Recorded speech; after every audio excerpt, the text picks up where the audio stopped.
जब तक मैं अपना एक इंट्रोडक्शन दे देता हूँ आपको। आप लोगों ने देखा होगा पोस्ट में कि आ, मेरा नाम सुयश खरे है एंड मैं भोपाल से हूँ।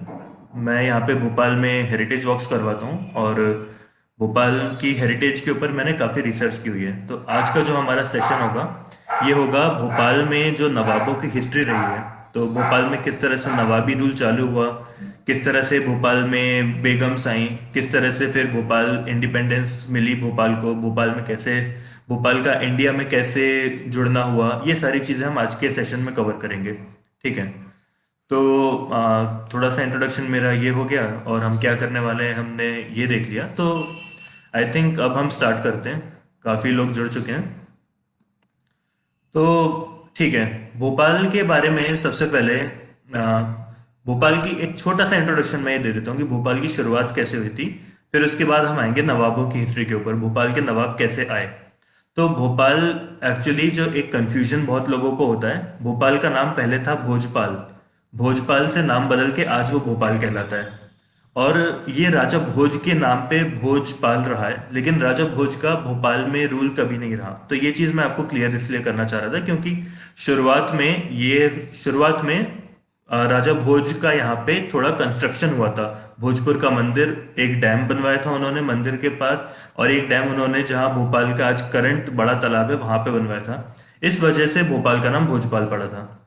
तो ये बात हो गई हमारी 11वीं शताब्दी की। फिर इसके बाद काफी सालों तक, शताब्दियों तक भोपाल में गोंड गोंड जातियों का यहाँ पे रूल रहा। छोटे छोटे गांव,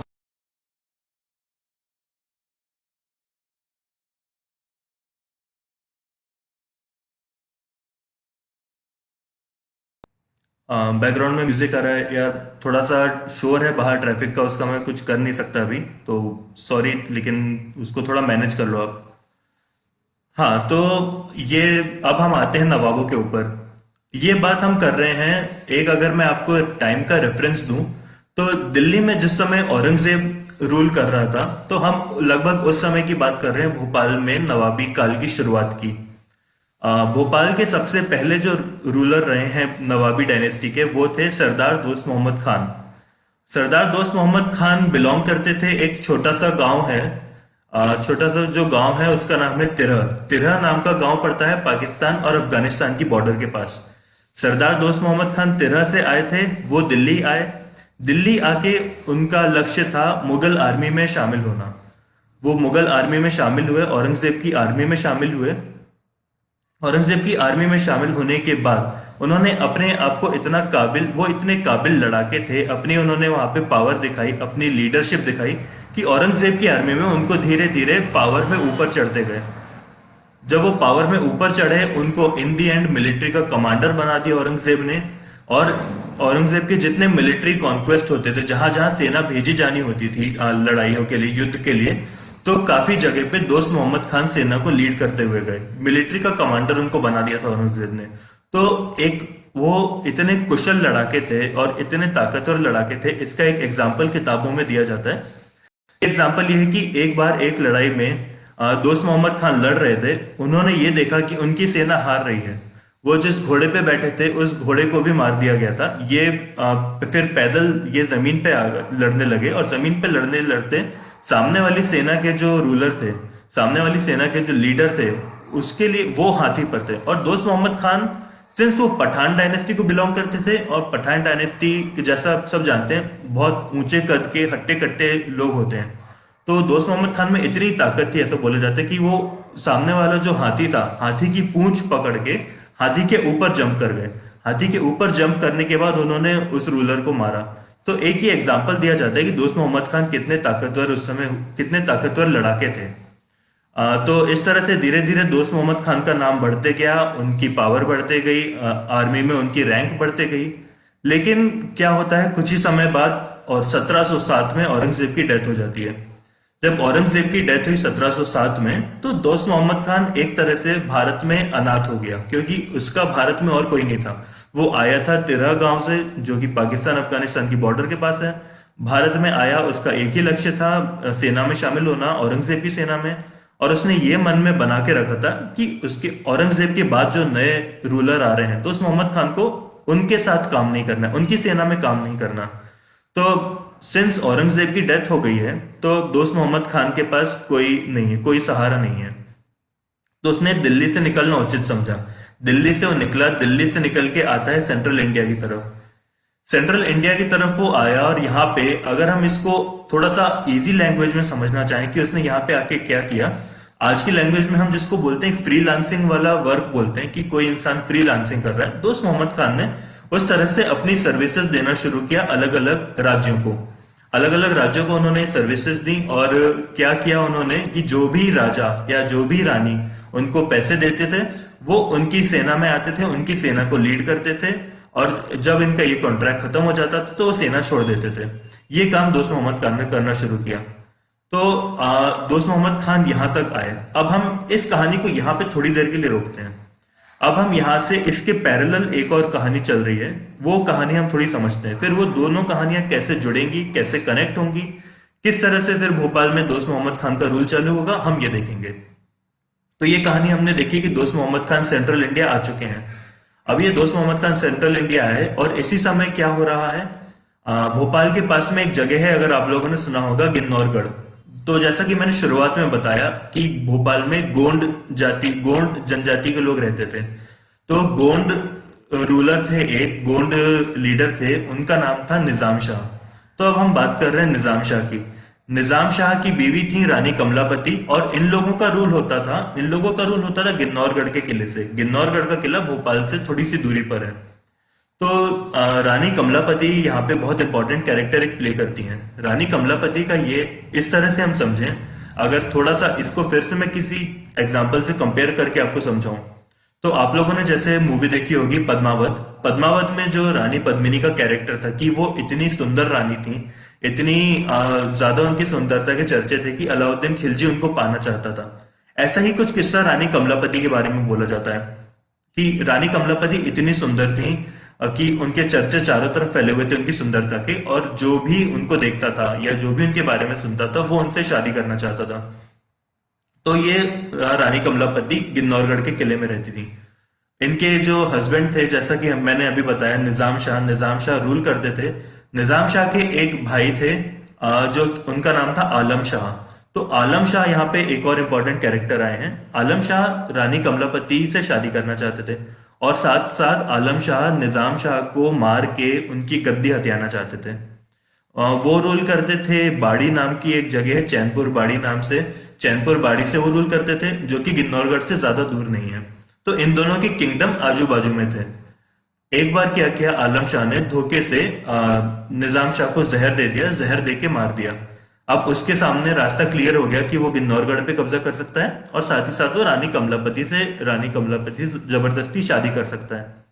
अब रानी कमलापति को लगा कि वो किस तरह से अपने आप को बचाएं, किस तरह से अपने राज्य को बचाएं।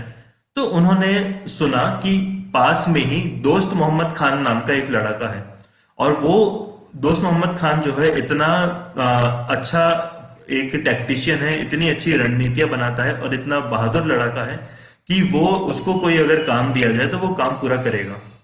अब तो यहाँ पे आप देखिए, अभी तक ये रानी कमलापति वाली स्टोरी हो गई, और दूसरी तरफ दोस्त मोहम्मद खान की, ये दोनों कहानियां चल रही थी पैरेलल।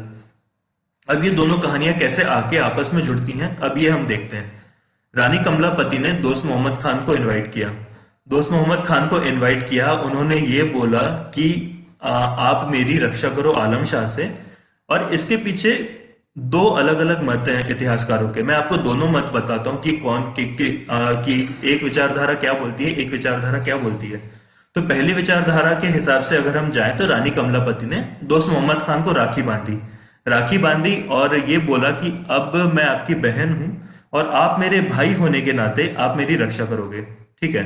तो दोस्त मोहम्मद खान ने, सिंस वो पठान था, और पठान लोग जैसे भारत में राजपूत अपने जबान के बहुत पक्के होते हैं, उसी तरह पठान भी अपनी जबान के बहुत पक्के हुआ करते थे। तो दोस्त मोहम्मद खान ने राखी का महत्व समझा, उन्होंने रानी कमलापति को अपनी बहन माना, और राखी के रखने के लिए उन्होंने आलम शाह से लड़ाई करी। आलम शाह से लड़ाई करके आलम शाह को हराया। एक कहानी, एक इतिहासकारों का एक मत ये है। और दूसरा मत अगर हम ये देखें, दूसरा मत जो चलता है, दूसरी विचारधारा जो इतिहास में है, वो ये है कि दोस्त मोहम्मद खान जब रानी कमलापति के पास गए तो वो भी उनकी सुंदरता से अचंभित रह गए। उन्होंने ये देखा कि इतनी सुंदर एक औरत है, तो दोस्त मोहम्मद खान ने चाहा कि मैं खुद रानी कमलापति से शादी कर लूं।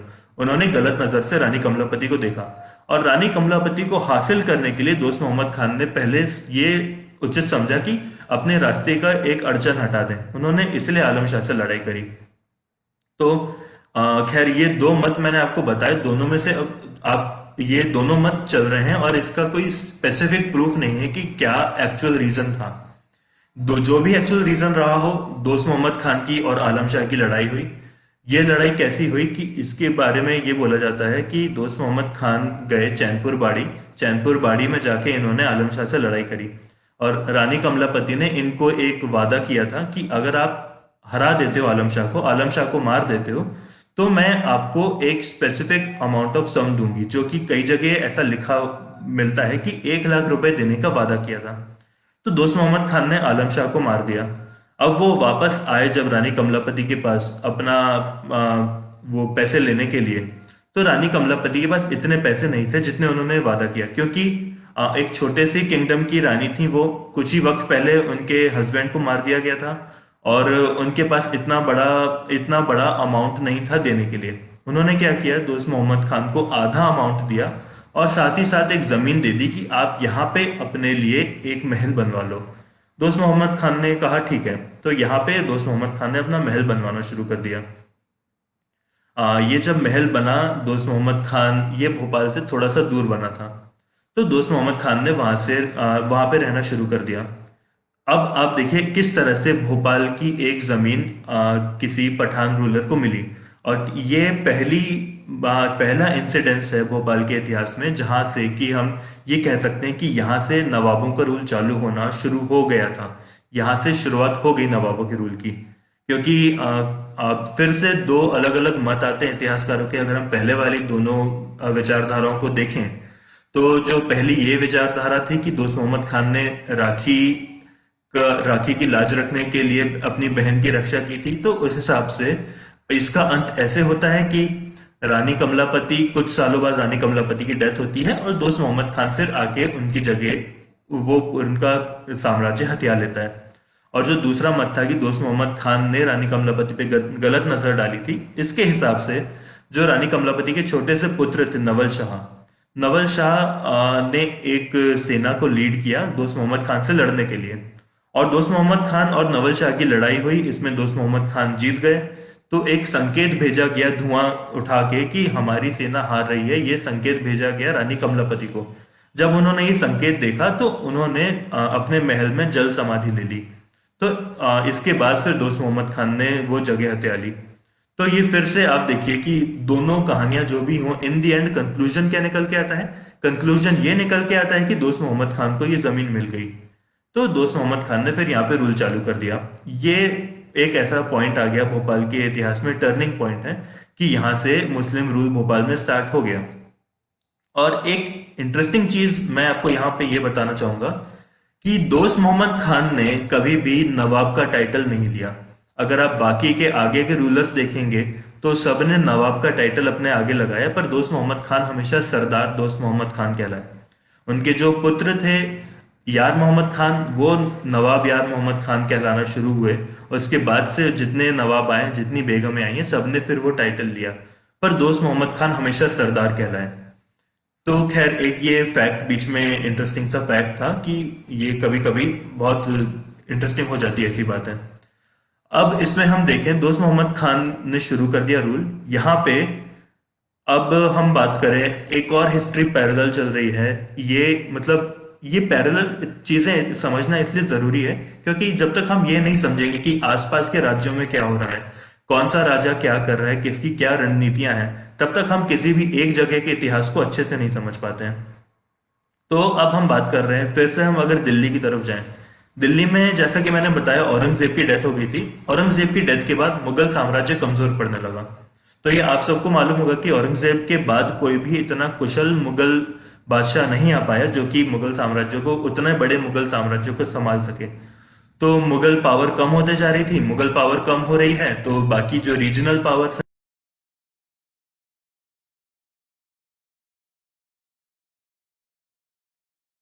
तो इस तरह से दूसरी पावर्स बढ़ने लगी। हैदराबाद के निज़ाम की और मुगलों की आपस में नहीं बनती थी।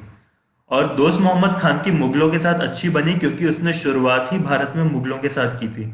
तो जब हैदराबाद के निज़ाम को यह पता चला कि एक मध्य भारत में एक ऐसा नया राज्य उठ के आ रहा है जो कि मुगलों के साथ है, तो उसने दोस्त मोहम्मद खान की और निज़ाम की यहाँ से दुश्मनी चालू हो गई।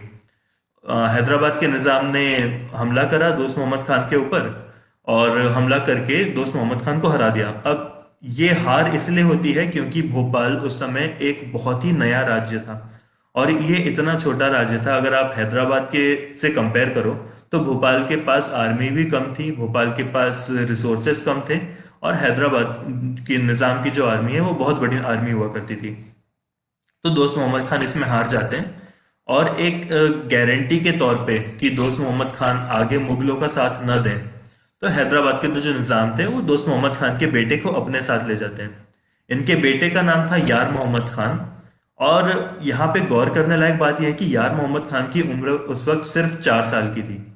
और 4 साल की उम्र में आप इमेजिन करो, अगर 4 साल के किसी एक बच्चे को बंदी बना के ले जाया जा रहा है, भोपाल से ले जाके उसको हैदराबाद ले गए, तो उस बच्चे के ऊपर क्या बीत रही होगी। ये चीज सोचने में हमको लगता है कि कैसे वो बच्चा वहां रहा होगा, उसको बंदी बनाया, पता नहीं उसके साथ क्या किया होगा। लेकिन हुआ इसके एकदम उलट हुआ था, इसके एकदम विपरीत हुआ। हुआ वो ये हुआ वहां पे कि निजाम ने यार मोहम्मद खान की एबिलिटीज को, उसके पोटेंशियल को पहचानना शुरू कर दिया इतनी छोटी सी उम्र में। और पूरा ध्यान रखा कि इसको ट्रेनिंग दी जाए, इसको एजुकेशन दी जाए, और इसको प्रिपेयर किया जाए कि ये आगे रूलर बन सके दोस्त मोहम्मद खान के बाद। तो 4 साल की उम्र से एक तरह से ये उसके लिए एक वरदान हो गया कि 4 साल की उम्र से वो निज़ाम के अंडर, निज़ाम की देख रेख में वो बड़ा हो रहा है और सारी चीज़ें सीख रहा है। तो ऐसे करते हुए कुछ सालों बाद जब दोस्त मोहम्मद खान की मृत्यु हो जाती है, तो हैदराबाद का निज़ाम यार मोहम्मद खान को वापस भोपाल भेज देता है। और भोपाल आके वो भोपाल के नवाब यार मोहम्मद खान कहलाते हैं। तो नवाब यहाँ पे आ गए, ये भोपाल के दूसरे रूलर जो कि भोपाल के नवाबी डायनेस्टी थी उसके।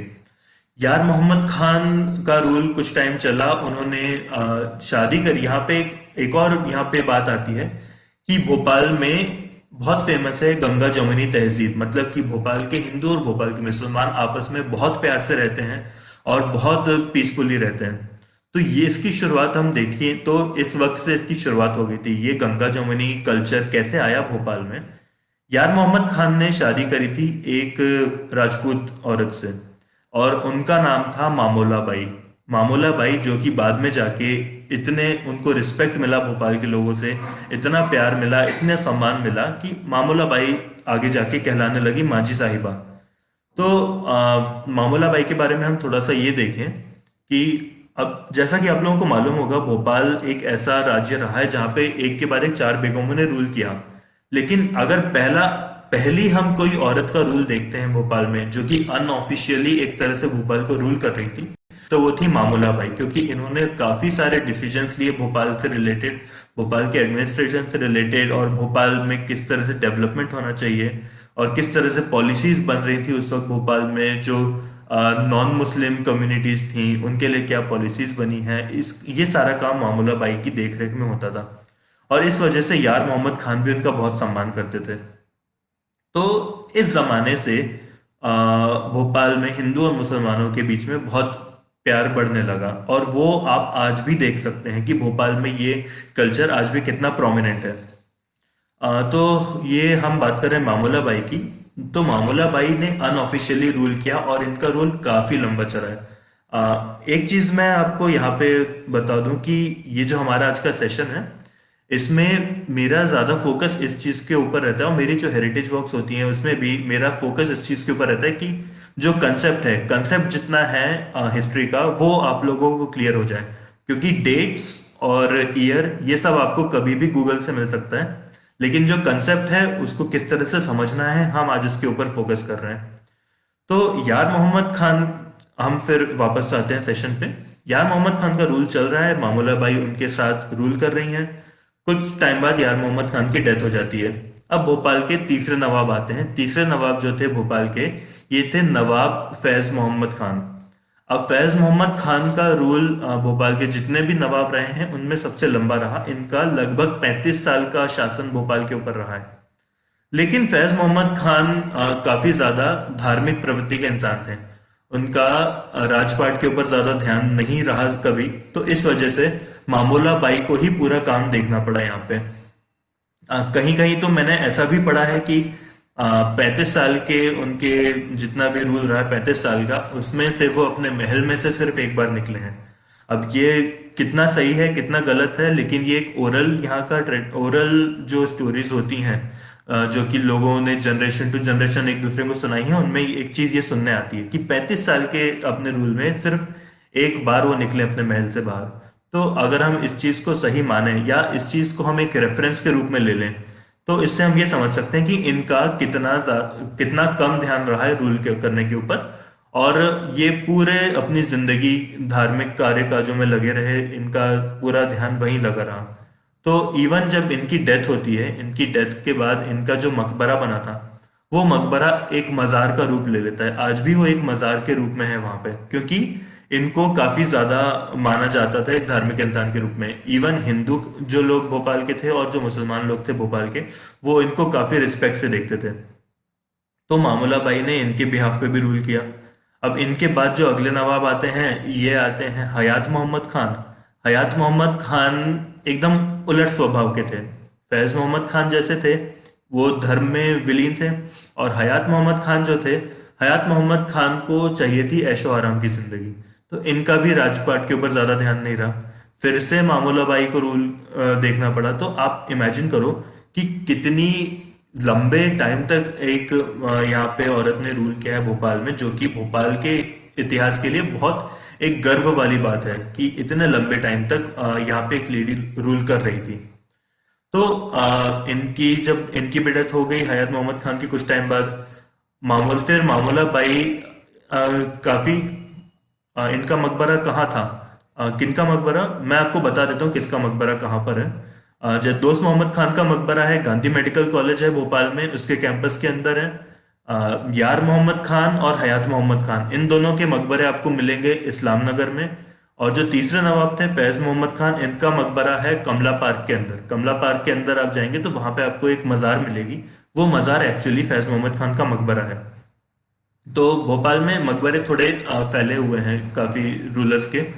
और इसके बाद भी जो रूलर्स आते हैं उनके मकबरे भी मैं आपको बताऊंगा कि उनके कहाँ पर है जब हम उनकी बात करेंगे। तो ये यहाँ तक हम आ गए कि कैसे भोपाल की नवाबों की शुरुआत हुई और किस तरह से अनऑफिशियली एक औरत ने यहाँ पे रूल किया। ये हमने यहाँ तक की आज अभी कहानी सुनी। अब इसके बाद एक इंटरेस्टिंग चीज जो आती है, अब हम स्किप करते हैं कुछ नवाब क्योंकि जो आए बाद में। हाँ, यहाँ पे एक चीज हम अभी मैं यहाँ पे ऐड करना चाहूंगा कि भोपाल में उस समय क्या हुआ, भोपाल मामूला बाई के टाइम पे भोपाल में आए हैं फ्रेंच लोग। और जो फ्रेंच लोग कौन थे, फ्रेंच की जो बोरबोन डायनेस्टी थी, बोरबोन डायनेस्टी के ही डिसेंडेंट्स, जो वहाँ की रॉयल डायनेस्टी है उसके डिसेंडेंट्स यहाँ पर आते हैं भोपाल। वो कैसे आए और क्यों आए, इसके पीछे एक छोटी सी कहानी है। बोरबन डायनेस्टी के लोग पहले दिल्ली आए थे। सिंस दिल्ली हमेशा से सेंटर ऑफ पावर रही है, सीट ऑफ पावर रही है, तो वो लोग दिल्ली आए, दिल्ली में आके रहे कुछ टाइम। लेकिन कुछ ही टाइम, हम थोड़ा सा पीछे जा रहे हैं अभी, तो कुछ ही टाइम में दिल्ली में नादिर शाह ने हमला कर दिया। नादिर शाह के हमले का आप लोगों को मालूम होगा कि वहां पे कितना बुरी तरह से कत्लेआम किया था, किस तरह से दिल्ली को लूटा। दिल्ली का जो दिल्ली में कोहिनूर हीरा नादिर शाह ने लूट लिया, जो तख्ते ताउस था, पीकॉक थ्रोन हम जिसको बोलते हैं, नादिर शाह अपने साथ वो ले गया। और ऐसा बोला जाता है कि एक ही रात में इतने वहां पे लोगों को कत्ल किया गया था कि चांदनी चौक की सड़कों पे खून की नदियां बहने लगी थी। तो ये देख के बोरबन डायनेस्टी के जो लोग थे उन्होंने सोचा कि अब दिल्ली में रहना सेफ नहीं है, हमें दिल्ली से निकल जाना चाहिए। दिल्ली से निकल के वो आते हैं सेंट्रल इंडिया की तरफ। सेंट्रल इंडिया में फिर वो आते हैं, एक जगह है शेरगढ़, जो कि ग्वालियर से ज्यादा दूर नहीं है। शेरगढ़ में आके वो रहते हैं और ग्वालियर के जो महाराजा थे उन्होंने बोरबोन्स को शरण दी वहां पे। उन्होंने बोला आप यहाँ पे अपनी यहाँ पे अपने लिए कंस्ट्रक्शन शुरू कर दो। तो वहां पे चर्चेस बनना शुरू हुए, एजुकेशन के लिए इंस्टीट्यूशंस बनना शुरू हुए, हॉस्पिटल्स बने, एक पूरी कॉलोनी बनी बोरबोन्स की। तो इन लोगों को यहाँ पे एक तरह से शरण मिल गई। लेकिन ग्वालियर में जो उसके बाद रूलर आए, उन्होंने बोरबोन्स पे हमला कर दिया और बोरबोन्स को बंदी बना के रखा ग्वालियर के किले में। अगर आप लोग ग्वालियर का किला देखा होगा आप लोगों ने, तो वहां पे मानसिंह पैलेस है, जो ग्वालियर के किले का सबसे इंपॉर्टेंट और सबसे मेन टूरिस्ट अट्रैक्शन भी है। मानसिंह पैलेस में आप जाएंगे तो वहां पे आपको कोई भी गाइड आपको बताएगा किन कमरों को जेल बनाया गया था, तो उन कमरों में बोरबोन्स को रखा गया। लकीली वहां से कुछ बोरबोन्स छूटे, वो छूट के निकल के आते हैं और उन्होंने अब उनके दिमाग में ये आया कि हम दिल्ली तो पहले ही छोड़ चुके हैं, अब हमें शेरगढ़ भी छोड़ना पड़ेगा। अब हम जाएं तो जाए कहाँ? तो शेरगढ़ से निकलते हैं तो एक इनका लीडर था बाल्थाजार बोरबन। बाल्थाजार बोरबन निकलता है शेरगढ़ से घोड़े पे बैठ के, वो और साउथ की तरफ आता है। उसने सुन के रखा था कि मामोला बाई नाम की एक लेडी है जो कि रूल कर रही है भोपाल से, और इनका रूल, इनका एडमिनिस्ट्रेशन काफी अच्छा चल रहा है। तो उसको ये उम्मीद थी कि उसको थोड़ी बहुत हकीमी आती थी। उसने सोचा कि मेरी हकीमी के आधार पे मुझे भोपाल में थोड़ा काम मिल सकता है। तो उसने वो निकला शेरगढ़ से, घोड़े पे बैठ के आ रहा था भोपाल। इस वक्त में मामूला बाई की उम्र होगी करीब 70-75 साल के आसपास। वो मामूला बाई के पास आया। मामूला बाई ने उनका काफी खुले मन से स्वागत किया। उनका स्वागत करने के बाद उनको धीरे धीरे भोपाल में काम मिला और उनको भोपाल के दरबार में रखा गया।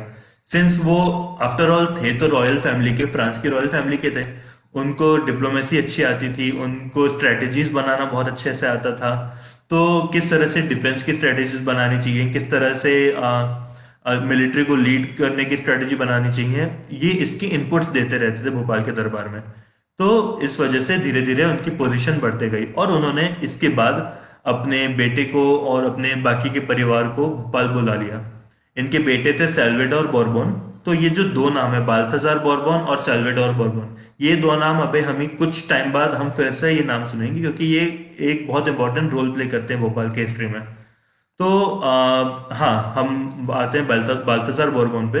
तो इनको धीरे धीरे यहाँ पे काम मिलने लगा, भोपाल के दरबार में इनका नाम बढ़ने लगा। इतना इनका नाम बढ़ गया, इनका नाम इतना बढ़ गया था कि भोपाल में एक महल बनाया गया।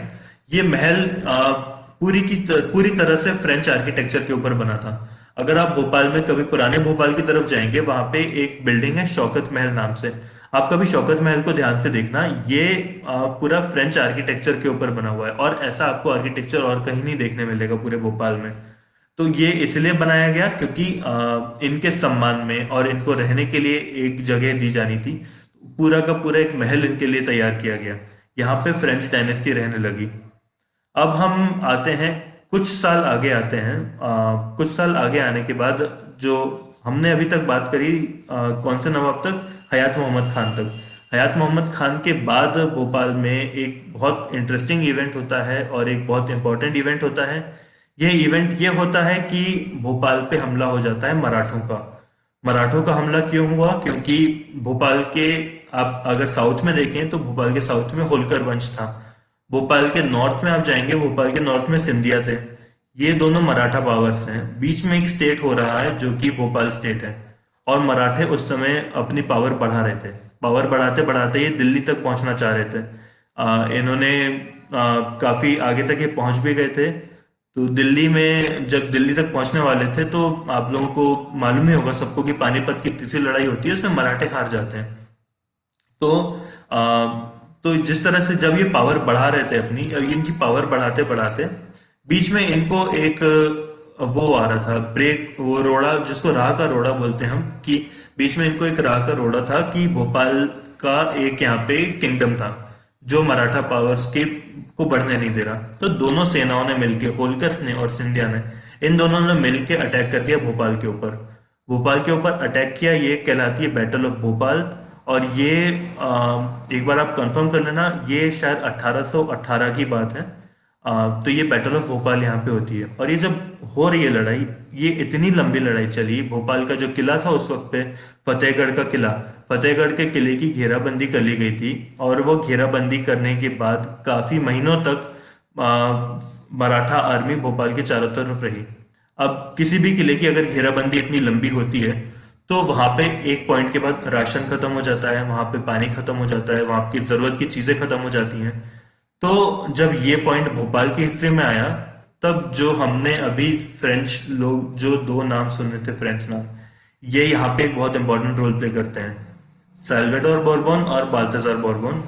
और यहाँ पे दो नाम और अभी इंपॉर्टेंट आ गए, जो कि हैं वजीर मोहम्मद खान और नजर मोहम्मद खान। ये दोनों थे रॉयल भोपाल की रॉयल डायनेस्टी को बिलोंग करने वाले, और दो जो फ्रेंच थे वो बोर्बन डायनेस्टी को बिलोंग करने वाले थे। ये अब इन चारों लोगों ने क्या किया, ये लोग रात को निकलते थे किले से। भोपाल किला बिलोंग करता, किला की जो लोकेशन थी वो भोपाल के बड़े तालाब के पास में थी। ये लोग अपने कंधे पे बड़ी सी मशक रखते थे। मशक मतलब जानवर के चमड़े से बना हुआ एक बहुत बड़ा बैग होता था, जो कि वाटर प्रूफ होता था, इसमें अंदर पानी नहीं घुसता था।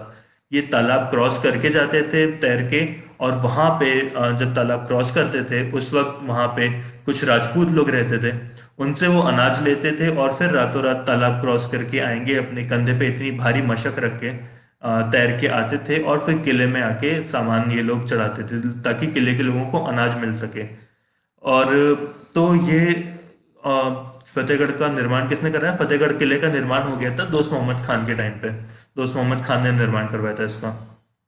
तो ये इस बैटल में जो फ्रेंच लोग थे उन्होंने अपनी लॉयल्टी प्रूव करी भोपाल के लिए, और यहाँ पे इसके बाद से उनकी एक परमानेंट जगह और एक बहुत इंपॉर्टेंट जगह भोपाल के दरबार में फिक्स हो गई।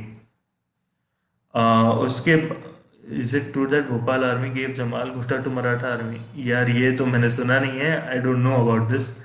सो हाँ, कुछ कह नहीं सकते इस बारे में, क्योंकि भोपाल में ओरल हिस्ट्री काफी चलती है। अगर आप पुराने भोपाल में जाएंगे तो बहुत सारे किस्से मिल जाते हैं भोपाल के बारे में, तो हो सकता है ये भी उनमें से एक किस्सा हो। तो हाँ, ये बैटल ऑफ भोपाल अभी हमने देखा तो किस तरह से यहाँ पे 1818 में एक बहुत इंपॉर्टेंट रोल प्ले किया फ्रेंच लोगों ने। अब 1818 के बाद हम आते हैं अगले साल में। ये अगला साल आया 1819 का। 1819 एक बहुत इंपॉर्टेंट ईयर रहा है भोपाल के इतिहास में। ये ईयर ऐसा रहा है कि इसने भोपाल के इतिहास का डायरेक्शन पूरी तरह से बदल के रख दिया। 1819 में ये होता है कि भोपाल के नवाब थे उस वक्त, नवाब नजर मोहम्मद खान। नजर मोहम्मद खान एक 23 वर्ष के नवाब हैं, 23 वर्षीय नवाब। और इनकी जो बीवी हैं, इनकी बीवी का नाम है कुदसिया बेगम। कुदसिया बेगम उस वक्त थी महज 18 या 19 साल की। तो और इनकी एक छोटी सी बेटी थी, छोटी सी बेटी इतनी छोटी कि वो उनकी गोदी में रहती थी इसे। अब इनका नाम था सिकंदर बेगम। छोटी सी बेटी का नाम सिकंदर था। तो एक दोपहर में नवाब नजर मोहम्मद खान कुदसिया बेगम अपने परिवार के साथ, अपने कुछ दासियों के साथ और सर्वेंट नौकरों के साथ जाते हैं इस्लाम नगर के किले में। इस्लाम नगर के किले में ये लोग थोड़ा फैमिली टाइम स्पेंड करने के लिए जाया करते थे उस टाइम पे। वहां पे एक महल है चमन महल, एक महल है रानी महल। तो रानी महल में कुदसिया बेगम अपनी दासियों के साथ बैठी हुई हैं। अब ये आप बहुत ध्यान से सुनिएगा कि यहाँ पे क्या होता है। रानी महल अपनी दासियों के साथ बैठी हैं, रानी महल में कुदसिया बेगम अपनी दासियों के साथ बैठी हैं, और चमन महल में नवाब नजर मोहम्मद खान है, उनके हाथ में उनकी छोटी सी बेटी है। एकदम से गोली चलने की आवाज आती है कुदसिया बेगम को रानी महल में। वो वहां से दौड़ के आई, उन्होंने देखा कि नवाब नजर मोहम्मद खान को यहाँ पे गोली लगी हुई है, और उनकी जो छोटी सी बेटी थी उनकी गोदी में, वो उनके खून से पूरी लथपथ है। और साथ में साइड में उनका छोटा सा भांजा है जिसका नाम है फौजदार मोहम्मद खान। उसके हाथ में एक पिस्तौल है और पिस्तौल में से धुआं निकल रहा है। तो ये तो क्लियर है कि फौजदार मोहम्मद खान के हाथ से गोली चली है, और वो गोली सीधा नवाब नजर मोहम्मद खान को यहाँ पे लगी है। इससे नवाब की death, on the spot death हो जाती है। तो इसमें भी ऐसा बोला जाता है कि छोटा सा बच्चा है, वो बंदूक से खेल रहा था, बंदूक से खेलते खेलते उसके हाथ से गोली चली और उनको नवाब को लग गई यहाँ पे। लेकिन इसलिए इसमें एक चीज ये भी बोली जाती है कि सिंस वो इतना प्रिसाइज निशाना था, इतना सटीक निशाना लगाया गया था कि रॉयल फैमिलीज में ये होता है कि बच्चों को बचपन से हथियार चलाने की ट्रेनिंग दी जाती है। तो फौजदार मोहम्मद खान को ये ट्रेनिंग दी गई थी कि वो नवाब नजर मोहम्मद खान को यहाँ पर गोली मारें, जिससे कि उनकी ऑन द स्पॉट डेथ हो जाए, और पावर उनके हाथ से पावर चली जाए। तो एक ये भी यहाँ पे मत है, ये भी माना जाता है। खैर, दोनों में से जो भी बात सच रही है, इसमें होता यह है कि अब नजर मोहम्मद खान की डेथ हो गई और भोपाल की जो सीट थी, जो गद्दी थी, वो खाली हो जाती है। भोपाल की गद्दी खाली होने के बाद एक, बोलते हैं ना कि कभी कोई एक वैक्यूम क्रिएट हो जाता है। अब लोगों को नहीं मालूम कि अगला रूलर कौन होगा, क्योंकि उनका कोई बेटा नहीं था। और उनका कोई बेटा नहीं था, उनकी बेटी थी, बेटी भी बहुत छोटी थी। अब यहाँ पे आप इमेजिन करिए कि आज से आ, अभी 2021 है, तो लगभग 202 साल पहले की बात है ये।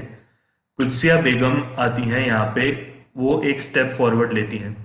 अगला दिन हुआ, अगले दिन दरबार भरा हुआ है, दरबार में चारों तरफ मर्द हैं, क्योंकि औरतों को दरबार में आने नहीं दिया जाता था। दरबार में चारों तरफ मर्द हैं, ये डिस्कशन चल रहा है, काफी लाउड डिस्कशन है कि अगला रूलर कौन बनेगा। भी ऐसे भरे दरबार में कुदसिया बेगम आई और उन्होंने अपना पर्दा ऐसे उठाया। अब आप सोचिए कि उस जमाने में एक 18 साल की, 19 साल की लड़की, कल ही जिसके शौहर की डेथ हुई है, वो आ रही है दरबार में, एक ऐसा कदम ले रही हैं। और ये कदम लोगों को एकदम इसने अचंभित कर दिया। सब हैरान हो गए, एकदम से सन्नाटा छा गया पूरे दरबार में कि ये क्या हो रहा है, कि इन्होंने अपना पर्दा कैसे उठाया। तो एकदम सन्नाटा छा गया और कुदसिया बेगम बोलती हैं कि अगली रूलर होगी जो कि मेरी बेटी होगी, सिकंदर बेगम, जो कि छोटी सी, उस समय छोटी सी एक लड़की थी वो। और जब तक ये उतनी बड़ी नहीं हो जाती कि ये रूल करने लायक हो, तब तक मैं उसके बिहाफ पे रूल करूंगी। तो इससे ना एकदम से केओस मच जाता है दरबार में, कि लोग खूब बहस करते हैं, लोग काफी अपोज करते हैं इस चीज को कि नहीं, ऐसे कैसे कोई कोई लेडी हमारे ऊपर रूल कर सकती है। तो कुदसिया बेगम, लेकिन अपना उन्होंने अपना स्टैंड बहुत स्ट्रांग रखा, और जो उस वक्त मौलवी थे उन्होंने कुदसिया बेगम का साथ दिया। उन्होंने कुछ एग्जाम्पल थे इतिहास से, जैसे कि रजिया सुल्तान का एग्जाम्पल दिया कि रजिया सुल्तान ने किस तरह से पूरे किंगडम को रूल किया था और बहुत अच्छा रूल किया था। और ऐसे चंद उदाहरण और दिए। तो धीरे धीरे करके कुछ टाइम बाद लोगों ने ये चीज एक्सेप्ट कर ली कि हाँ, कुदसिया बेगम हमारे ऊपर रूल कर रही हैं। अब कुदसिया बेगम का रूल भोपाल के इतिहास में बहुत इंपॉर्टेंट माना जाता है, क्योंकि ये पहली बेगम है जिन्होंने रूल किया। और इसके बाद ऐसे सर्कमस्टेंसेस होते गए कि एक के बाद एक चार बेगमों ने रूल किया यहाँ पे। और ये ऐसा एग्जाम्पल आपको और कहीं देखने नहीं मिलता। हम थोड़ा सा कुदसिया बेगम के बारे में जानते हैं कि वो कितना, क्या बोलेंगे हम, कि कितना अच्छा रूल उनका था, उनका एडमिनिस्ट्रेशन कितना अच्छा था। इसके कुछ एग्जांपल्स हम देखें। हम किसी को बोलते हैं ना कि कोई ये एक बहुत दूरदर्शी इंसान है, कि ये पहले से देख लेता है कि आगे जाके क्या किस चीज की जरूरत पड़ सकती है, उसके हिसाब से तैयारियां रखता है। तो कुदसिया बेगम भी उनमें से एक थी। कुदसिया बेगम ने उस वक्त पे रेलवे लाइंस बनना शुरू हो चुकी थी, और एक रेलवे लाइन जा रही थी दक्कन से आगरा को जोड़ने वाली। वो उनको ये समझ में आ गया कि जब अगर ये रेलवे लाइन बन जाएगी तो इसका भोपाल वालों को बहुत फायदा होगा। तो उन्होंने अपने खुद के पर्स से, अपने खुद का जो उनका खजाना था, उसमें से पैसे दिए, और ये पैसे 4 साल के इंस्टॉलमेंट में उन्होंने दिए, ताकि ये रेलवे लाइन जल्दी से जल्दी बन जाए। तो एक ये उनका एक ऐसा एक्शन रहा कि जिससे कि भोपाल के लोगों को आगे जाके इकोनॉमी में और उनके बिजनेस में बहुत फायदा हुआ, क्योंकि रेलवे लाइन चालू हो गई थी और ये लाइन कनेक्ट कर रही थी नॉर्थ से डेक्कन को, और बीच में से भोपाल में से होते हुए गुजर रही थी। तो एक एग्जाम्पल ये हो गया। और कुदसिया बेगम के बारे में बोला जाता है वो अपनी प्रजा से इतना प्यार करती थी, इतना उनको लगाव था अपनी प्रजा से, कि वो रोज ये पता करती थी कि उनके किंगडम में, उनके राज्य में हर एक ने खाना खा लिया है कि नहीं। जब तक उनको ये नहीं पता चलता था, कि उनको इस चीज की खबर नहीं आती थी कि बेगम साहिबा हमारे राज्य में सब लोग खाना खा चुके हैं, तब तक वो अपना खुद डिनर नहीं करती थी। अगर कोई एक इंसान भी रह जाता था जिसने खाना नहीं खाया है, तो ये उसको खाना पहुंचवाती थी, उसके बाद वो कुछ खाती थी। तो इस वजह से काफी ज्यादा लोगों के मन में रिस्पेक्ट थी कुदसिया बेगम को लेके। और कुदसिया बेगम की ये बात आ गई है, तो कुदसिया बेगम का मकबरा मैं बता दूं, इनका मकबरा कहाँ पर है। पुराने भोपाल में एक जगह है, बड़ा बाग का कब्रिस्तान। तो बड़ा बाग का जो कब्रिस्तान है, वहां पे कुदसिया बेगम की आपको कब्र मिलेगी। नजर मोहम्मद खान की कब्र भी वहीं पर है। नजर मोहम्मद खान के पहले वजीर मोहम्मद खान थे, उनकी कब्र भी वहां पे मिलती है। तो आपको वहाँ पे ये तीन कब्रें देखने मिलती हैं। तो जैसा कि मैंने बताया, भोपाल में जो रूलर्स थे उनकी कब्रें काफ़ी फैली हुई सी हैं। तो अब ये आ गई कुत्सिया बेगम। कुत्सिया बेगम का रूल काफ़ी लंबा चला। उसके बाद जो अगली रूलर आती हैं भोपाल में, वो थी सिकंदर बेगम। अब सिकंदर बेगम का टाइम आते आते ये टाइम आ जाता है जब भारत में लोगों के मन में अंग्रेजों के खिलाफ एक गुस्सा पैदा होने लगा है। लोगों के मन में ये आया कि नहीं, हमें विद्रोह करना है अंग्रेजों से, हमें उनको हमारे देश से भगाना है। मैं बात कर रहा हूँ 1857 की क्रांति की। सिकंदर बेगम के टाइम तक 1857 की क्रांति की चिंगारी उठ चुकी थी। और भोपाल में, जैसा कि आप लोगों को मालूम होगा, भोपाल के लोगों ने कभी भी भोपाल के लोगों ने नहीं, भोपाल के जो रूलर्स थे, इन्होंने कभी भी अंग्रेजों के अगेंस्ट नहीं किया, कुछ अंग्रेजों का साथ दिया है। तो और भोपाल के जो आम जनता थी वो चाहती थी कि हम अंग्रेजों को भगाएं यहाँ से। तो सिकंदर बेगम यहाँ पे रूल कर रही हैं। जब भोपाल के लोगों को पता चला, भोपाल की प्रजा को पता चला कि नहीं, हम अंग्रेजों के खिलाफ नहीं जा रहे हैं, इन्होंने बेगम के अगेंस्ट आवाज उठाना शुरू कर दी। और ये आवाज ऐसी उठी कि एक काफी बड़ा जत्था आया। वो सब मार्च करते हुए पहुंचे सिकंदर बेगम के पास तक। उन्होंने, बेगम ने अपने महल के दरवाजे सारे बंद करवा दिए और ये कहा कि मैं आप लोगों से कल बात करूंगी, आप लोगों को कल एड्रेस करूंगी। अब सिकंदर बेगम ने एक ऐसी यहाँ पे ट्रिक आजमाई, एक ऐसी चाल चली जो कि सालों सालों से चलती आ रही है और आगे भी हमेशा चलेगी। इसके इसलिए कोई कभी मना नहीं कर पाता है। उन्होंने क्या किया, अब आप इमेजिन करो कि एक लेडी रूलर है, घोड़े, अगले दिन की बात है ये, घोड़े पे बैठ के आई मैदान में। और पूरा वो उन्होंने एक सिपाही वाला आउटफिट पहन के रखा हुआ है। उनके साइड में दो उनके आर्मी के लीडर्स हैं, राइट साइड में, लेफ्ट साइड में, दोनों साइड में उनके आर्मी के लीडर्स हैं जो कि मेल्स हैं। तो आप उनकी इमेजिन करो पावर कितनी ज्यादा झलक के आ रही है, लोगों के ऊपर उस समय क्या प्रभाव पड़ रहा होगा। और सामने भीड़ है लोगों की जो कि उनके खिलाफ आवाज उठा रही है। जब सिकंदर बेगम घोड़े पे आती हैं तो सब शांत हो जाते हैं उनकी बात सुनने के लिए। और यहाँ पे वो ये बोलती हैं, अगर आप अपनी आवाज नहीं उठाओगे, आप अपनी आवाज दबा दोगे, तो मैं आप सबको क्या करूंगी, मैं आपको दूंगी मॉनेटरी बेनिफिट। और ये किसी को पैसे का लालच देना एक ऐसी चीज है कि ये सालों से चली आ रही है और जैसा कि मैंने बताया आगे भी हमेशा चलेगी। तो ये उनका ऐसा प्लान रहा कि इससे धीरे धीरे आवाज, भोपाल की आवाज दब गई। भोपाल के लोगों में जो विद्रोह की भावना थी वो दब गई। लेकिन ये हुआ इस वजह से, भोपाल के लोगों के मन में सिकंदर बेगम को लेके एक खटास पैदा हो गई कि ऑफ कोर्स, क्योंकि वो लोग जो चाहते थे यहाँ पे उसका उल्टा हुआ है। अब ये खटास पैदा हो गई तो सिकंदर बेगम को ये हुआ कि अब मैं किस तरह से अपनी इमेज वापस लोगों के बीच में लेके आऊं, किस तरह से वापस इज्जत पैदा करूं लोगों के मन में। तो ये 1857 के बाद 1860 तक हम आते हैं। तो सिकंदर बेगम गई थी दिल्ली। दिल्ली गई, उन्होंने वहां पे एक रिडेम्पशन, हम जिसको बोलते हैं, रिडेम्पशन के लिए कुछ काम किए कि वापस से लोगों के मन में उनके लिए इज्जत आ जाए। इन्होंने यहाँ पे ये किया कि वो जामा मस्जिद पहुंची। और तब तक अंग्रेजों ने जामा मस्जिद पे कब्जा कर लिया था। 1860 की बात है ये कि जामा मस्जिद पे कब्जा किया है। सिकंदर बेगम वहां पहुंची और उनकी इतनी पावर थी कि उन्होंने, अंग्रेजों ने क्या किया था, जामा मस्जिद को एक अस्तबल बना दिया। और वहां बहुत गंदगी रहने लगी थी उस वजह से।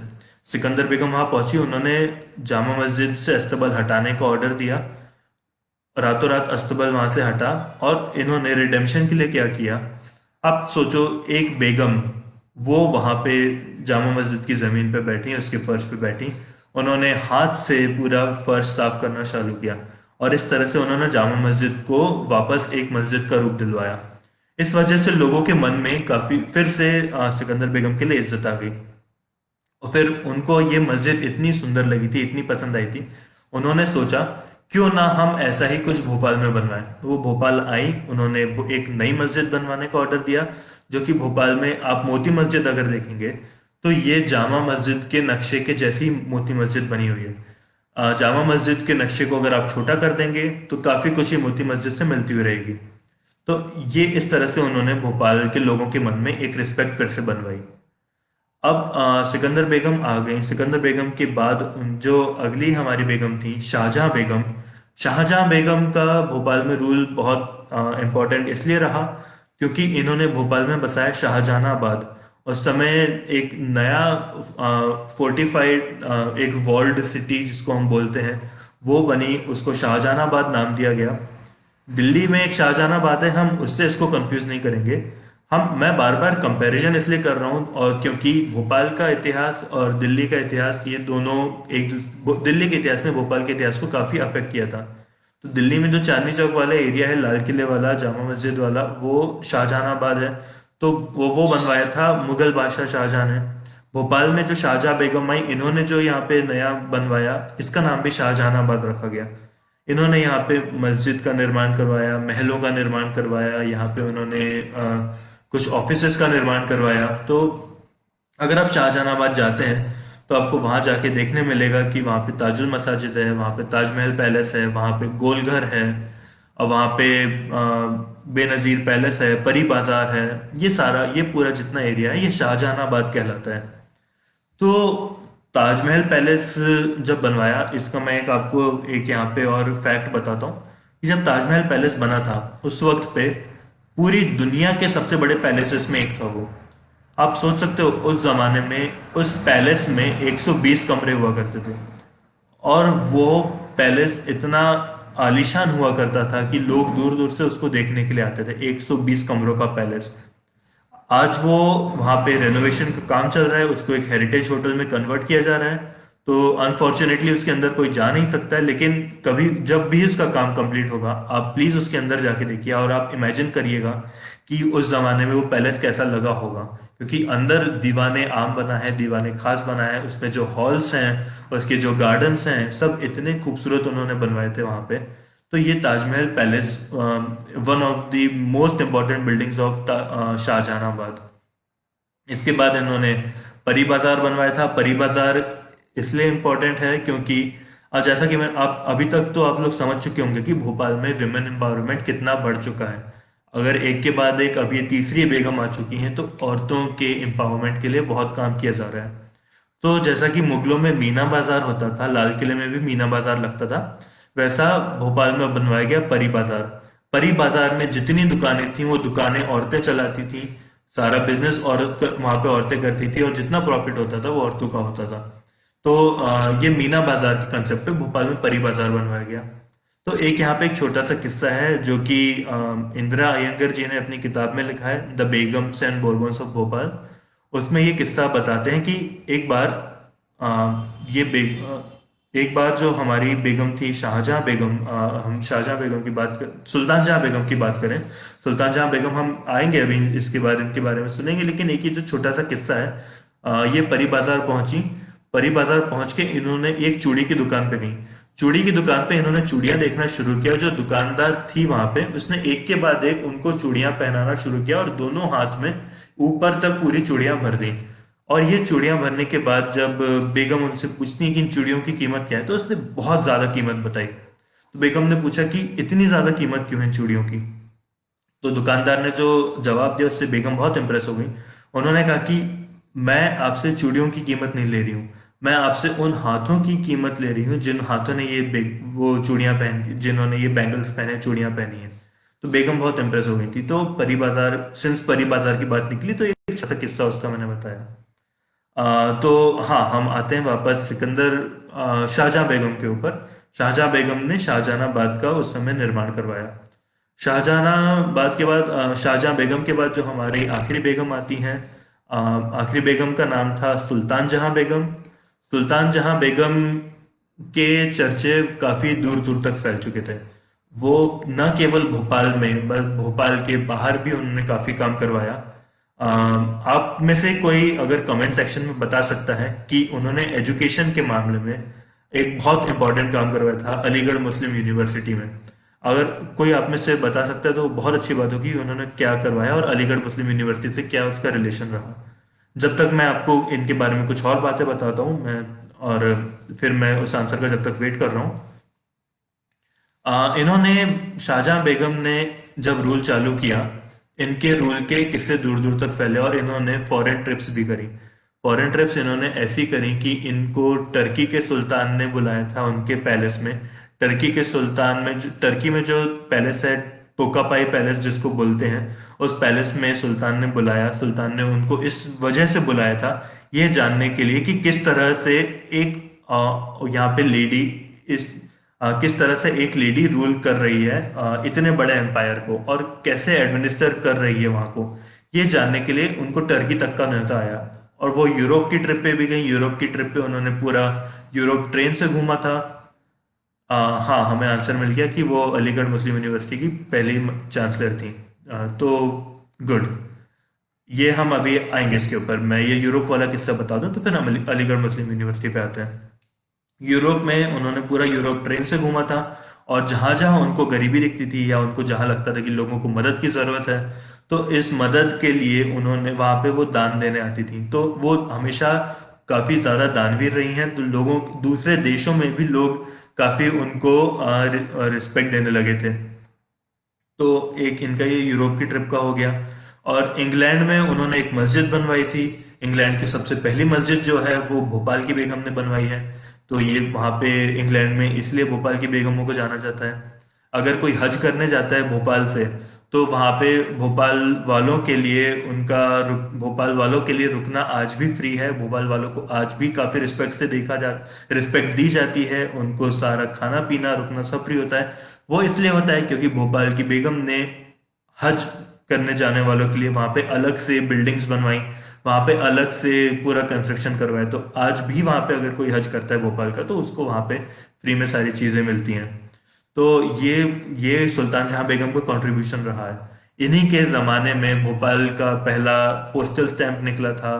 और इन्होंने काफी ज्यादा चेंजेस करवाए रेवेन्यू सिस्टम में। किसानों की मदद के लिए इन्होंने क्या किया कि एक जैसे आज एग्रीकल्चर बैंक होते हैं जो कि किसानों को थोड़ा इजीली लोन प्रोवाइड करवाते हैं, इसी तरह का एक बैंक उन्होंने उस जमाने में शुरू कर दिया था। और इन्होंने पुलिस सिस्टम भोपाल का चेंज करवाया, इम्प्रूव करवाया। पुलिस में जो लोग थे उस समय जो शामिल होते थे, उनके लिए लिविंग कंडीशंस इजी करवाई, उनकी सैलरी बढ़वा दी गई। और एक ये रूल निकाला गया कि कोई भी अगर वकालत कर रहा है, लेकिन अगर वो फॉरेन ओरिजिन का है, तो वो भोपाल में प्रैक्टिस नहीं कर सकता। तो इस तरह के उन्होंने काफी सारे एडमिनिस्ट्रेशन चेंजेस करवाए थे। हाँ, इनका दूसरा नाम कैखुसरो बेगम भी था, ये आपने सही बोला है। कैखुसरो बेगम इन्हीं को बोला जाता था। और अलीगढ़ मुस्लिम यूनिवर्सिटी जब बन रही थी तो इन्होंने काफी ज्यादा उसके लिए भी फंडिंग की थी। और आज भी अलीगढ़ मुस्लिम यूनिवर्सिटी में शायद इनकी फोटो लगी हुई है। ये वहाँ की पहली चांसलर रही, महिला चांसलर रही थी। तो इस तरह से एजुकेशन के ऊपर भी इनका काफी ज्यादा जोर रहा था। तो सुल्तान जहां बेगम का रूल काफी अच्छा चला और काफी रिस्पेक्टेड लेडी रही वो भोपाल के लोगों के बीच में। इसके बाद हम आते हैं, इसके बाद जो अगले नवाब आए, इसके बाद हमारे पास नवाब आ गए। यहाँ पे बेगमों का रूल खत्म हो गया, चार बेगमों का। पहली रही हमारी कुदसिया बेगम, दूसरी सिकंदर बेगम, तीसरी शाहजहां बेगम, और हमारी चौथी बेगम जो थी वो सुल्तान जहां बेगम रही। अब अगले जो यहाँ पे हमारे रूलर आते हैं वो है नवाब हमीदुल्ला खान। नवाब हमीदुल्ला खान का नाम आप लोगों ने सुना होगा, और जो भोपाल को बिलोंग करते हैं वो लोग उन्होंने तो काफी अच्छे से इनका नाम सुना होगा। इनके बारे में इनके रूल में मेरे अकॉर्डिंग अगर कोई सबसे इम्पोर्टेंट इवेंट रहा है तो वो था कि इनके रूल के दौरान भारत को आज़ादी मिली। भारत को आज़ादी मिली और उस वक्त सरदार पटेल पूरे भारत में जितने छोटे छोटे राज्य थे, फैले हुए राज्य थे, उन सबको एक यूनिफाइड कंट्री बनाना चाह रहे थे, जिसको कि बाद में भारत या इंडिया नाम दिया जाना था। सरदार पटेल यहाँ पे ये मेहनत कर रहे थे, पर जो नवाब थे, नवाब हमीदुल्ला खान, भोपाल के हम जिनको आखिरी नवाब बोलते हैं, नवाब हमीदुल्ला खान नहीं चाहते थे कि भोपाल भारत का हिस्सा बने। इनकी मोहम्मद अली जिन्ना जिन्ना से काफी क्लोज इनके दोस्ती रही है। वो चाहते थे कि भोपाल पाकिस्तान का हिस्सा बने, लेकिन अगर आप देखो तो ये प्रैक्टिकली पॉसिबल नहीं है, क्योंकि भोपाल सेंटर है इंडिया का, इंडिया के सेंटर में रहता है। तो अगर ये इतना सा एक किंगडम अगर ये पाकिस्तान का हिस्सा होता तो काफी ज्यादा प्रैक्टिकल प्रॉब्लम्स हो जाती कि किस तरह से एडमिनिस्ट्रेशन होगा, किस तरह से मिलिट्री रहेगी, क्या होगा, बहुत दिक्कतें होती हैं, आप खुद ही सोच सकते हो। तो यहाँ पे नवाब हमीदुल्ला खान को के ऊपर काफी प्रेशर बनाया गया। उनके ऊपर ये प्रेशर था कि एक तो सरदार पटेल का प्रेशर है, सरदार पटेल के साथ साथ भोपाल की प्रजा है उनका प्रेशर है कि नहीं, हमें भारत में शामिल होना है। सरदार पटेल भी बोल रहे थे कि भोपाल को भारत में शामिल होना है, लेकिन नवाब हमीदुल्ला खान नहीं चाहते थे। उनका ये था कि वो पाकिस्तान जाएं, और उनको ये प्रॉमिस किया गया था कि अगर वो पाकिस्तान जाते हैं तो पाकिस्तान में उनको एक बहुत ऊंची पोजीशन पे बैठाया जाएगा। तो इसलिए भी उनका एक मन था पाकिस्तान जाने का। लेकिन 2 साल तक ये डिसीजन चला, 2 साल तक प्रेशर बनाया गया उनके ऊपर, और फाइनली 1949 में जाके भोपाल में पहली बार भारत का झंडा लहराया गया और भोपाल भारत का हिस्सा बना। तो ये जो 2 साल का टाइम था, इसमें नवाब हमीदुल्ला खान के ऊपर प्रेशर बनाया गया था काफी ज्यादा। सरदार पटेल का भी काफी स्ट्रिक्ट और काफी स्टर्न यहाँ पे प्रेशर रहा है। लेकिन ये क्या होता है, इनकी 3 बेटियां थीं हमीदुल्ला खान की। इनकी बेटी एक थी साजिदा सुल्तान, एक आबिदा सुल्तान और एक राबिया सुल्तान। आबिदा सुल्तान जो थी वो पाकिस्तान चली जाती हैं। उनका भारत में रहने का मन नहीं था, वो पाकिस्तान जाती हैं, पाकिस्तान में जाके अपनी नई लाइफ शुरू कर देती हैं। उन्होंने एक किताब लिखी है द रेबल प्रिंसेस, अगर आप लोग चाहें तो उसका नाम नोट कर लें, द रेबल प्रिंसेस। ये किताब में उन्होंने अपनी पूरी लाइफ के बारे में बताया है, और वो क्यों पाकिस्तान गई, पाकिस्तान में जाके उनकी कैसी लाइफ रही है। और इनके आपको इंटरव्यूज भी मिल जाएंगे आबिदा सुल्तान के इसी टॉपिक के ऊपर, कि पाकिस्तान में उनका कैसा रहा। उनके बेटे थे शहरयार खान जो कि पाकिस्तान के एक काफी फेमस डिप्लोमेट हैं। इन्होंने भी एक किताब लिखी है भोपाल के इतिहास के ऊपर, अगर आप चाहें तो शहरयार खान के नाम से सर्च करेंगे, आपको वो किताबें मिल जाएंगी। आबिदा सुल्तान, तो अब सिंस आबिदा सुल्तान चली गई पाकिस्तान, अब जो एक इनकी बेटी और थी साजिदा सुल्तान की शादी होती है पटौदी खानदान में। तो बुक का नाम मैं बता देता हूँ, या फिर मैं अभी आपको टाइप कर दूंगा। आबिदा सुल्तान की है द रिबेल प्रिंसेस। ये आबिदा सुल्तान की किताब है, आप इसको सर्च करेंगे तो आपको ये मिल जाएगी। और जो शहरयार खान की किताब है उसका नाम भी मैंने आपको टाइप कर दिया है, ये आपको मिल जाएगी शहरयार खान की किताब। लेकिन मैं बोलूंगा अगर आपको भोपाल का इतिहास जानना है तो आप इससे अच्छा भोपाल के बेगमों ने जो ऑटोबायोग्राफीज लिखी हैं आप वो पढ़ें, कोशिश करें कि आपको वो कहीं से मिल जाए, उसमें काफी ऑथेंटिक चीजें मिलती हैं। तो हाँ, हम बात करें अब साजिदा सुल्तान की। साजिदा सुल्तान की हम बात करेंगे, इनकी शादी हुई थी पटौदी खानदान में। अब आप लोगों को ये सबको मालूम होगा कि साजिदा सुल्तान की शादी जब पटौदी खानदान में हुई, तो हम आज के टाइम पे देखें तो सैफ अली खान पटौदी खानदान को बिलोंग करते हैं और इनका भोपाल से कनेक्शन है। ये कनेक्शन कैसे स्टैब्लिश हुआ ये अभी हमने जाना, साजिदा सुल्तान के थ्रू हुआ था।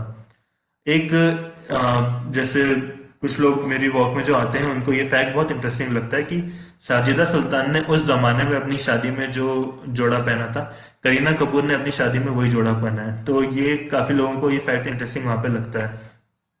तो इस तरह से साजिदा सुल्तान का पटौदी खानदान के साथ रिश्ता जुड़ गया। और उसके बाद जो तीसरी बेटी थी राबिया सुल्तान भोपाल में रही, और भोपाल में ही इनकी फिर भोपाल में ही जीवन निकला इनका। तो ये हमने अब ये देखा कि पटौदी खानदान से रिश्ता जुड़ने के बाद क्या होता है, इसके बारे में ऐसी कोई हिस्ट्री है नहीं, क्योंकि ये बहुत रीसेंट बात आ गई। और ये रीसेंट बात यहाँ तक है कि हमने शुरू करा दोस्त मोहम्मद खान से और हम आ गए हैं पटौदी खानदान के बिल्कुल नए वारिस तक, जो कि हैं तैमूर अली खान पटौदी।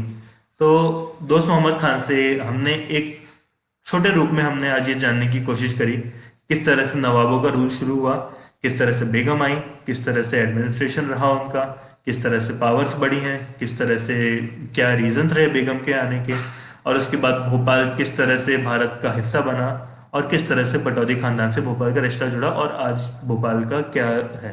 तो हमने आज कोशिश करी 1 घंटे में ये जानने की। तो आई होप आप लोगों को कुछ नया आज सुनने के लिए मिला होगा, कुछ नया जानकारियां मिली होंगी। और जैसा कि मैंने बताया, अगर आपको किसी भी चीज़ के ईयर जानने हैं तो वो आपको कभी भी, अब सिंस मेरे पर्सनली मुझे ये लगता है, मैं खुद हिस्ट्री का स्टूडेंट रह चुका हूँ, तो मुझे पर्सनली ऐसा लगता है कि ईयर्स रटने से कोई ज़्यादा मुझे तो फायदा नहीं हुआ। मैं आप लोगों के बारे में नहीं कह सकता, मैं अपना एक्सपीरियंस बता रहा हूँ, क्योंकि सबके हाथ में मोबाइल रहता है, सबके हाथ में इंटरनेट का एक्सेस है, ईयर आपको तुरंत मिल जाता है। हिस्ट्री आप तब समझ पाते हो जब आपके दिमाग में एक पूरा फ्लो बना रहे कि हाँ भैया इस इवेंट के बाद ये हुआ था, क्या रीजंस थे कि ये इवेंट हुआ, और इस इवेंट के होने के बाद क्या चीजें हुई हैं, ये चीजें आपके दिमाग में अगर बैठ जाती है ना, तो आपको हिस्ट्री हमेशा याद रहती है। तो किसी भी, जैसे राजवंश की कहानी, ये टॉपिक है हमारा, राजवंशों की कहानियां। राजवंश कोई कैसे शुरू हुआ, क्या रीजंस रहे, क्या सरकमस्टांसेस ऐसे रहे भोपाल में कि यहाँ पे दोस्त मोहम्मद खान आया। दोस्त मोहम्मद खान को भोपाल में आके क्या चीजों, किन चीजों का सामना करना पड़ा, कैसे उसने लड़ाइयाँ लड़ी, किन को हराया, ये चीजें जानना है। और उसके बाद कैसे राजवंश चला है, राजवंश चला है, उन लोगों ने क्या क्या कंट्रीब्यूशन किया भोपाल के लिए, ये हमें जानना है। और फिर वो राजवंश का आज क्या है, ये हमें जानना है। तो ईयर्स, मैं इसलिए कभी भी ईयर्स के ऊपर फोकस नहीं करता हूँ। फ्रेंच डायनेस्टी के लोगों का नाम, ठीक है, बाल्थाजार बोर्बन। मैं टाइप कर देता हूँ फिर से, बाल्थाजार बोर्बन और सैलेडोर बोर्बन, ये हो गए। अगर आपको एक किताब, मैं आपको और बताऊं भोपाल के इतिहास के अगर बारे में, अगर आपको फ्रेंच लोगों का और भोपाल की बेगमों का कनेक्शन जानना है, तो वो किताब का नाम मैं फिर आपको भेज देता हूँ। The Bourbons and Begums of Bhopal, ये किताब लिखी है इंदिरा अयंगर जी ने। ये आपको अगर कहीं से मिल जाती है तो आप ये किताब ज़रूर लीजिएगा, इसमें आपको भोपाल के बारे में काफ़ी मिल जाएगा।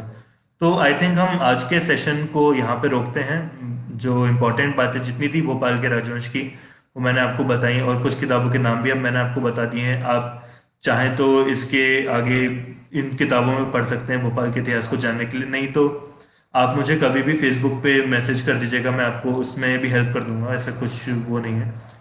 दोस्त मोहम्मद खान के विलेज का नाम, दोस्त मोहम्मद खान के विलेज का नाम था तिरह, जो कि पाकिस्तान और अफगानिस्तान की बॉर्डर के पास पड़ता है। फ्रेंच बॉर्बन का इंपॉर्टेंस बैटल ऑफ भोपाल तक ही था क्या, इसके अलावा इनको भी फैक्चुअली इंपॉर्टेंट वर्ड। भोपाल में अगर आप देखें, जहांगीराबाद वाला एरिया जो है, वहाँ पे एक बोरबन चर्च है, बोरबन डायनेस्टी का, वहाँ पे उन लोगों ने स्कूल बनवाया था। तो आज भी वो स्कूल फंक्शनल है, आज भी लोग वहाँ पे पढ़ते हैं। मेरे खुद के कुछ फ्रेंड्स हैं जो कि बचपन में वहाँ पे पढ़े हैं। और तो ये बोरबन डायनेस्टी का कंट्रीब्यूशन रहा है भोपाल के लिए, apart from the battle of Bhopal. तो एक कंट्रीब्यूशन ये है। हाँ, तिरहा, TIRAH, ये मैंने दोस्त मोहम्मद खान के विलेज का नाम भी आपको लिख दिया, किसी ने पूछा था। तो ये है। और किसी को और कुछ अगर क्वेश्चन पूछना हो तो अभी हमारे पास थोड़ा टाइम और है, 2-5 मिनट का। अगर नहीं है तो फिर हम इसको यहाँ पे एंड करते हैं। एंड उम्मीद है, मुझे मुझे इस चीज़ की, मैं आशा करता हूँ आप लोगों को कुछ आज कुछ नया मिला होगा जानने के लिए। एंड इसके बाद कभी कोई डाउट होता है, फ्रेंच डायनेस्टी दिल्ली से क्यों आ गए थे। हाँ, तो ये जैसा मैंने बताया, फ्रेंच डायनेस्टी दिल्ली से क्यों आए थे, ये इसलिए आए थे क्योंकि दिल्ली पे नादिर शाह ने हमला कर दिया था। नादिर शाह ने जब हमला किया, उसने कत्लेआम मचा दिया था, तो वहाँ पे फ्रेंच डायनेस्टी को सेफ फील नहीं हुआ। उन्होंने सोचा अब दिल्ली छोड़ना बेहतर है, क्योंकि मुगल्स भी कमजोर होते जा रहे थे, तो दिल्ली में उनको रहना सेफ फील नहीं हो रहा था, इस वजह से। कमलापति के दिन नेम, मैं समझा नहीं आप क्या पूछना चाह रहे हैं।